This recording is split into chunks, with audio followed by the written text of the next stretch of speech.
थप्पड़। आज मिसेस खापेकर विमला को काफ़ी शर्मिंदगी महसूस हो रही थी। अपने ही नज़रों में गिरने जैसा महसूस हो रहा था। वह अपने ही विचारों में उलझी थी। तभी बहू की पुकार भी न सुन सकी। फिर पास आकर बहू ने उनके कंधे पर हाथ रखा। तब उनकी चेतना लौटी। बहू खाने के लिए बुलाने आई थी, पर उन्हें भूख बिल्कुल भी नहीं थी। बहू से एक गिलास दूध मांगकर वो अपने बिस्तर पर आ बैठी। फिर वही सब बातें उन्हें याद आने लगी जिससे उन्हें चिढ़ थी। बहू ने उन्हें दूध का गिलास थमाया और उनके माथे पर हाथ रखा, लेकिन बुखार नहीं था। यह सोचकर वो निश्चित हो गई। सास से पूछा कि कुछ और चाहिए। सास के नहीं कहने पर वह सोने चली गई। इधर मिसेस खापेकर तो समझ ही नहीं पा रही थी कि वो क्या कहकर अपने मन को समझाए। उनके पति और सिन्हा जी एक ही कंपनी में काम करते थे। धीरे धीरे दोनों की दोस्ती हो गई और आपस में सुख दुख बांटने लगे। मिस्टर खापेकर ने अपने माता पिता की बात मानकर एक स्वजातीय लड़की से विवाह कर लिया। अब तो सिन्हा जी को जब भी घर का खाना खाने का मन होता, वो बड़े अधिकार से मिस्टर खापेकर के यहाँ आते और दावत का मज़ा लेते। यह खापेकर दंपत्ति को भी अच्छा लगता। 1 साल के बाद सिन्हा जी ने अपने ही ऑफिस में काम करने वाली लड़की नीलू से शादी कर ली। उनके माता पिता को कोई एतराज़ नहीं था। मिसेस खापेकर विमला भी बहुत खूबसूरत लेडी थी और नीलू भी उनके ही टक्कर की थी। लेकिन दोनों का स्वभाव बहुत ही अच्छा था, इसलिए इनकी दोस्ती न रहकर पारिवारिक संबंध बन गए थे। जब खापेकर को लड़का पैदा हुआ तो नीलू ने बहुत ध्यान रखा, और जब नीलू की बिटिया हुई तो विमला ने काफ़ी मदद की। संयोगवश जहाँ जहाँ भी ट्रांसफ़र हुआ, दोनों एक ही साथ गए। दोनों के 2-2 बच्चे हुए और वो सब एक साथ बढ़ने लगे, एक ही स्कूल में पढ़ने लगे। खापेकर के बच्चों को बाहर विदेश का कोई लालच नहीं था, पर सिन्हा जी के बच्चों को विदेश में नौकरी करने की बड़ी लालसा थी। सिन्हा जी ने अपनी सारी जमा पूंजी लगाकर उन्हें विदेश भेज दिया। तीनों बच्चों ने शादी करके अपनी गृहस्थी वहीं अमेरिका में बसा ली। हाँ, माँ बाप को तगड़ी मोटी रकम वे जरूर भेजते थे। साल 2 साल में उनका भारत भी आना हो जाता था, पर आकर भी रहते होटल में ही थे। अपने माता पिता से मिलने जरूर आते, पर सिन्हा दंपत्ति को यह नागवार गुजरता। इधर खापेकर दंपत्ति के तीनों बच्चों ने पढ़ाई कर मनपसंद नौकरी पकड़ी। दोनों लड़कियों ने प्रेम विवाह किया और वहीं मुंबई में फ्लैट लेकर रहने लगी। लड़का खापेकर जी के साथ ही रहता था। बहू भी अच्छी थी जो दोनों का खूब ध्यान रखती। खापेकर जी और सिन्हा जी ने एक ही जगह आमने सामने फ्लैट लिया था। अब तो फुर्सत ही फुर्सत थी। खापेकर दंपत्ति और सिन्हा दंपत्ति अब साथ साथ खूब घूमते फिरते, जगह जगह तीर्थ यात्रा पर जाते। शायद ईश्वर को कुछ और मंजूर था।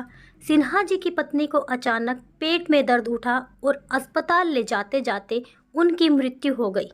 सिन्हा जी के बच्चे 10 दिन के लिए आकर पुनः विदेश लौट गए। पिता को तीनों बच्चों ने साथ चलने को कहा, पर सिन्हा जी ने मना कर दिया। अपने मित्र खापेकर के बिना रहना उन्हें गवारा नहीं था।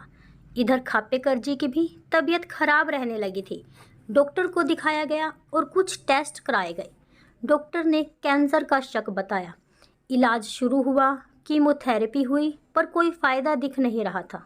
विमला जी अंदर ही अंदर चिंतित रहने लगी थी, पर ऊपर से वह खुश दिखती थी। अचानक एक दिन खापेकर जी को मौत ने दबोच लिया।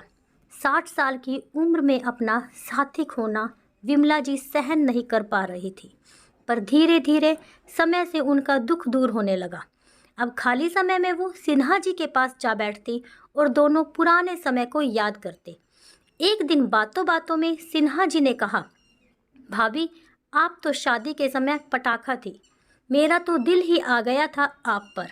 विमला जी को कुछ अटपटा सा लगा, पर वह बात को टाल गई। 60 साल की उम्र में यह सब बातें बचकानी लगती थी। इधर सिन्हा जी भी बीमार रहने लगे थे। विमला जी निरंतर उनकी देखभाल कर रही थी, पर थोड़ी दूरी बरत कर। एक दिन सिन्हा जी ज़्यादा अस्वस्थ हो गए। विमला जी उनके पास ही थी।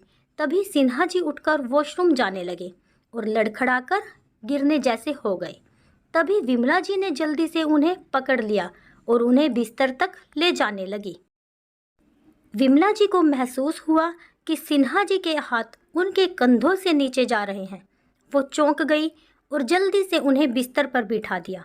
लेकिन सिन्हा जी ने उनका हाथ पकड़ा और कहा, विमला, हम दोनों अकेले हैं।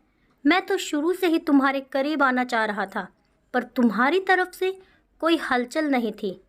आज सच कहूँगा, अपनी पत्नी के नज़दीक मैं जब जब गया तो उसमें तुम्हें ही महसूस किया। विमला जी शून्य पड़ती जा रही थी। अपनी पत्नी से इतना बड़ा धोखा, वह भी पूरी जिंदगी। अब विमला जी का विवेक समाप्त हो गया। उन्होंने तड़ातड़ सिन्हा जी को 4-5 थप्पड़ लगा दिए और बोली, ये रहा तुम्हारी चाहत का परिणाम।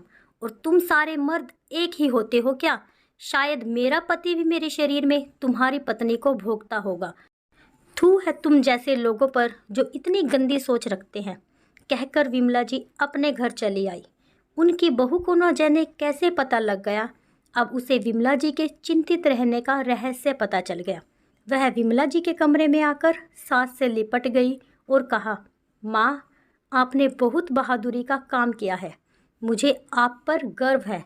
विमला जी का सारा तनाव बहू की इन बातों से दूर हो गया और वह अपनी पोती को लोरी गाकर सुनाने लगी। दोस्तों, आशा करती हूँ आपको ये कहानी अच्छी लगी होगी। अगर कहानी अच्छी लगी हो तो प्लीज़ वीडियो को लाइक शेयर कीजिए और अगर मेरे चैनल पर नए हैं तो प्लीज़ चैनल को सब्सक्राइब भी ज़रूर कीजिए।